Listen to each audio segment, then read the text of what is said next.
Membreno pa, may grg grg grg grg grg. Tapos pag tumatakbo raw ng mabilis si sir, eh, grg grg grg grg grg grg, ganun yung tunog. So,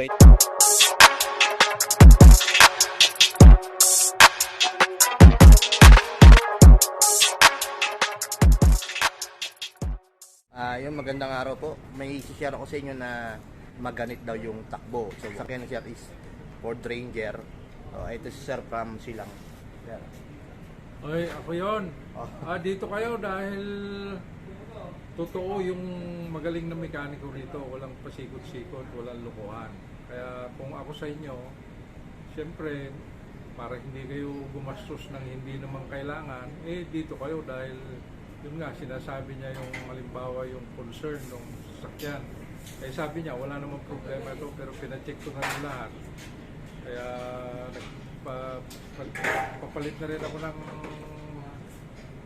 motor oil para makumpleto. Pero kagaya na sabi ko, itong mekaniko nito maayos, saka siguro dahil sa pagkaayos niya, maka-Diyos siguro, kaya hindi na niloloko. Yung nakita namin, yung pinagmumulan, kasi yung ni-road test, bali, kasi kaya po ako nag-road test, hindi po, yung kumbaga, yung car owner, tsaka yung mekaniko, magkaiba ho ng, minsan magkaiba ng salita yan, minsan maganit, ang sinasabi ni sir, maganit yung takbo, para sa akin, maugong. Baga, ayun yung ano, kasi, nung habang nananakbo kami, in-explain ko sa kanya kung ayan ba yung nararamdaman niya. So, ayun na nga yun. Sabi ko, sir, maugong nga ho ito. Tapos, pag namembreno pa, may grg grg grg grg grg. Tapos, pag tumatakbo raw ng mabilis si sir, eh, grg grg grg grg grg grg, ganun yung tunog. So, ito yung nakita namin. Sabi ko kay sir, naka-mud tire po kasi kayo. Ayan. Yung mud tire po, sa mga hindi nakakaalam, mayroon po tayong mga iba't ibang klase ng gulong. Highway terrain, all-terrain, mud tire. Yung mga mud tire, mali makikita yan sa mga pick-up kasi maporma yung ano, yung mga 4x4 kasi pang bundok po ito. Paano malaman kung mud tire, mas malalaki yung awang niya, kagaya niyan. Ito yung halimbawa ng mga highway. Ayan, kung mapapansin nyo, pino yung mga thread niyan. Tapos balik tayo rito. Ayan, malalaki yung awang niya. So, ayun, maliban mo dyan, kasi yan, pag nag-mud tire kayo o all-terrain, maingay po talaga yan. Parang, ang tunog ho niyan ay parang sirang bearing, maugong. Lalo pag tumutuling kayo ng takbo, pabilis rin ng pabilis yung ingay. So, at dahil bagong bili nga po ni sir to, siguro hindi pa familiar dito si sir sa mga mud tire na to, all terrain. So na-explain ko naman na sa kanya yun. Tapos isa pang nakita namin ito. Ayan, alon-alon siya. Pag alon-alon ho yung gulong natin, marami pa pwedeng pagmulan. Pwedeng tire pressure, wheel balancing, wheel bearing, o kaya under chassis parts na mga sira. So na-check naman natin. All goods naman yung mga under chassis parts ni sir. Pinaretight ko na rin, nandun pinaparetight ko pa yung mga tornilyo, baka sakaling may lumuwag. Tapos may nakita pa kami rito na kanina pag inikot namin, kasi chinek na rin po namin yung mga wheel bearing para sure lang tayo. At sabi ko kay sir, i-check po natin wheel bearing ninyo para lang mapanatag yung kaisipan natin na talagang walang sira yung mga wheel bearing natin. Dahil nga kung halimbawa ito'y tumutunog at maingay, hindi mo na mapapansin yung wheel bearing. Kumbaga ingay ng wheel bearing, hindi nyo mapapansin yun dahil sa lakas ng ingay nitong gulong na to.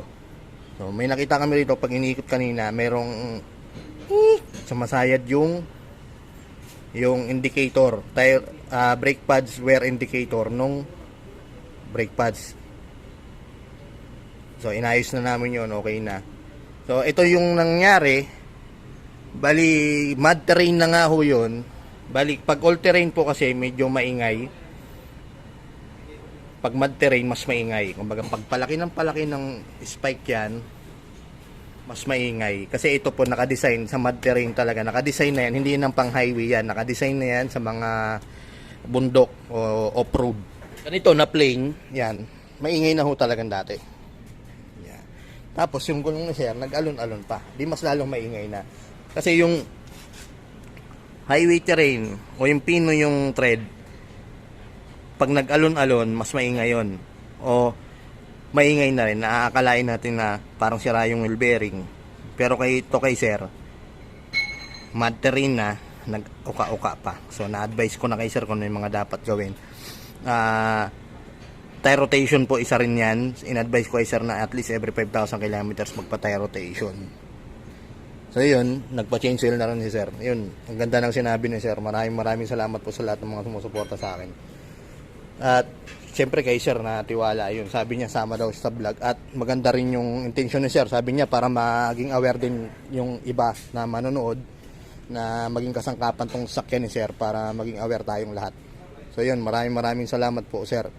Yung palang pagdayo ni sir, maraming isang karangalan na po sa akin. At sa lahat naman ng pumupunta rito, maraming salamat sa inyo.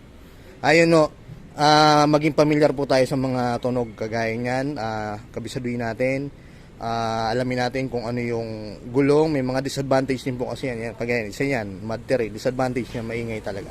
Hindi po talaga pang highway yan. Naisabi ko na lahat ng pwede kong sabihin kay sir at mga dapat niyang gawin. So, yun, ingat po tayong lahat. Wala na po ako Star Center Parañaque. May sarili na po akong shop dito sa Gentry, Cavite. Location ko po nasa comment section o kaya nasa inbox ng Facebook page ko. Ayun, magandang araw po ulit.